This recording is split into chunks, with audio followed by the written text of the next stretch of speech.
Apa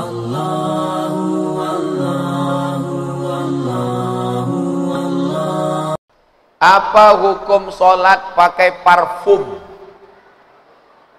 yang mengandung alkohol? Alkohol itu adalah cairan anggur. Cairan anggur yang diperas, dimasukkan ke dalam botol, disimpan selama seminggu. Setelah melewati proses fermentasi, keluar zat baru, berbuih, muncul zat baru secara otomatis. Namanya alkohol, bukan bahasa Arab. Alkohol, almari, alpokat, bukan bahasa Arab. Apakah alkohol itu najis? Ulama terbagi dua. Ulama Saudi Arabia mengatakan alkohol najis. Maka kalau disemprotkan ke baju, baju itu tidak bisa dibawa sholat. Karena dalam Quran dikatakan innamal khamru wal maisiru wal ansabu wal azlamu rijsun. Khamar itu najis. Ini pendapat pertama. Kalau ada ustadz yang pakai parfum beralkohol, dia pakai pendapat kedua. Makna najis di situ bukan najis aini, bukan najis bendanya, tapi najis maknawi. Makanya zaman Nabi dulu ketika turun ayat tentang haram khamar, ditumpahkan khamar di jalan-jalan. Nabi tidak melarang, padahal sebagian sahabat menginjak khamar itu dan masuk ke masjid, karena waktu itu masjid mereka belum disemen dan banyak yang tidak pakai sandal. Ini kelompok kedua mengatakan alkohol tidak najis. Yang pertama mengatakan najis.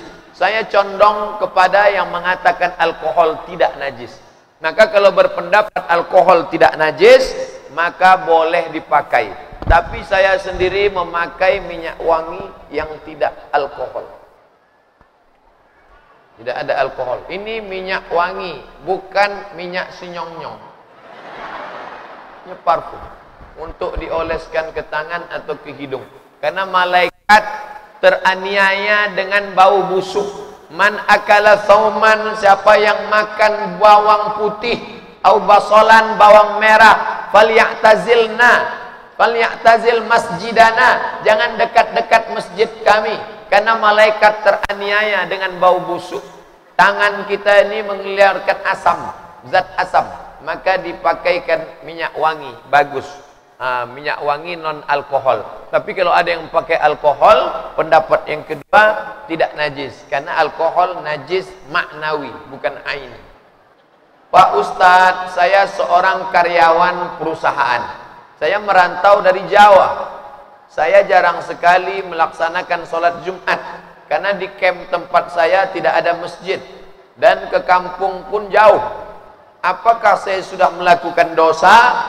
Man taraka salatal jumu'ah, man tarakal jumu'ata salasa marratin, siapa yang meninggalkan solat Jumat 3 kali berturut-turut tahawunan, tanpa ada alasan, taba Allahu ala qalbi, Allah mengunci hatinya.